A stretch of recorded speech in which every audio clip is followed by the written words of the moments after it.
Hi అండి, నమస్తే. Welcome back to our YouTube channel cooking recipes with Swathi. ఎలా ఉన్నారు అందరూ? ఈరోజు మన రెసిపీ ఏంటంటే సింపుల్గా వీట్ ఫ్లోర్తో దోశని ఎలా ప్రిపేర్ చేసుకోవాలో చూపించబోతున్నాను.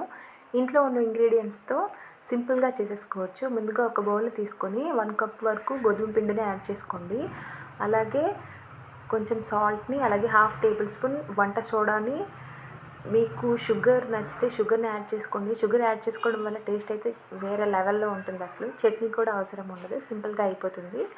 షుగర్ని ఒక 3-4 టేబుల్ స్పూన్స్ వరకు యాడ్ చేసుకొని ఒకసారి బాగా మొత్తం ఈ డ్రై ఇంగ్రీడియంట్స్ అన్నీ కలిపేసుకోండి. కలిపేసుకున్న తర్వాత దీనిలోకి ఇప్పుడు వాటర్ని యాడ్ చేసుకొని దోశ కన్సిస్టెన్సీ వచ్చేంత వరకు ఈ బ్యాటర్ని మిక్స్ చేసుకోవాలన్నమాట. నేను మొత్తంగా మిక్స్ చేసి మీకు చూపిస్తాను చూడండి. బ్యాటర్ అనేది ఏ కన్సిస్టెన్సీలో ఉండాలి అనేది ఈ విధంగా మిక్స్ చేసేసుకోండి. చూడండి, కన్సిస్టెన్సీ అనేది ఈ విధంగా ఉండాలన్నమాట.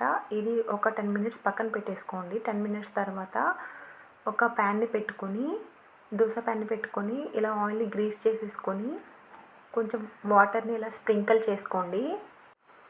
ఇలా చేసేసుకున్న తర్వాత ఒక గరిటె పిండిని ఇలా వేసుకొని దోశలా ఇలా తిప్పేసుకోండి.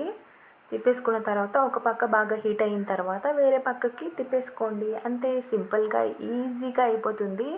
టేస్ట్ కూడా బాగుంటుంది. ఒకసారి మీరు కూడా ట్రై చేయండి. వీడియో నచ్చితే లైక్ చేయండి. మన ఛానల్ని సబ్స్క్రైబ్ చేయడం మాత్రం మర్చిపోవద్దు.